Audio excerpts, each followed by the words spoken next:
Komisi 4 DPRD Banjarmasin melakukan rapat dengar pendapat dengan Dinas Pendidikan Banjarmasin terkait program tahun 2022. Ada beberapa sekolah yang diusulkan Komisi Wan Badan Anggaran untuk diperbaiki.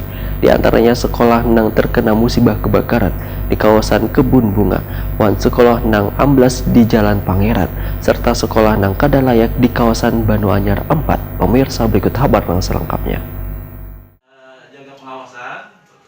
Komisi 4 DPRD Banjarmasin melakukan rapat dengar pendapat dengan Dinas Pendidikan Banjarmasin terkait program tahun 2022 besokan Selasa 11 Januari 2022.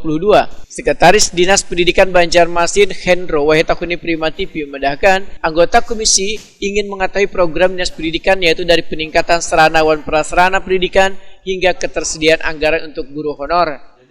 Jadi yang dibicarakan masalah anggaran untuk tahun 2022 kita jelaskan apa ada perubahan peningkatan bangunan kita memang menganggarkan, kemudian tentang penganggaran untuk guru honor kita memang menganggarkan, kemudian ditanyakan tentang rekrutmen kepala sekolah kita pun menganggarkan. Jadi rekrutmen kepala sekolah itu kan seharusnya di dewan memang harus ada lembaga lagi yang bekerja sama, tapi karena bentur Permendikbud nomor 6 dan nomor 40 tahun 2021 bahwa rekrutmen kepala sekolah itu harus melewati dengan LP2KS. Itu aja yang ditanyakan.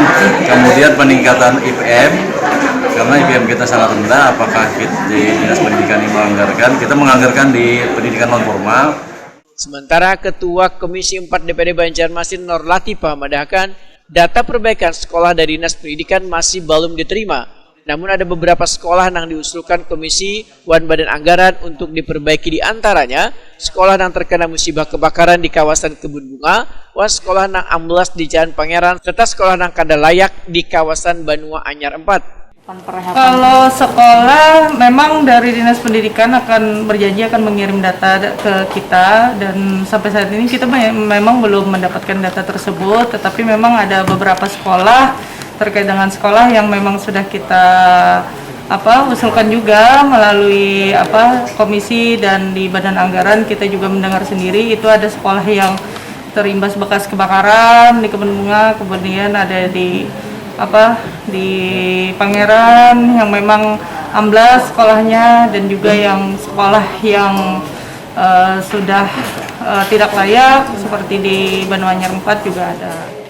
Politisi Partai Golkar ini pun berharap agar sekolah-sekolah yang rusak tersebut untuk secepatnya diperbaiki supaya kada mengganggu proses belajar mengajar di sekolah tersebut.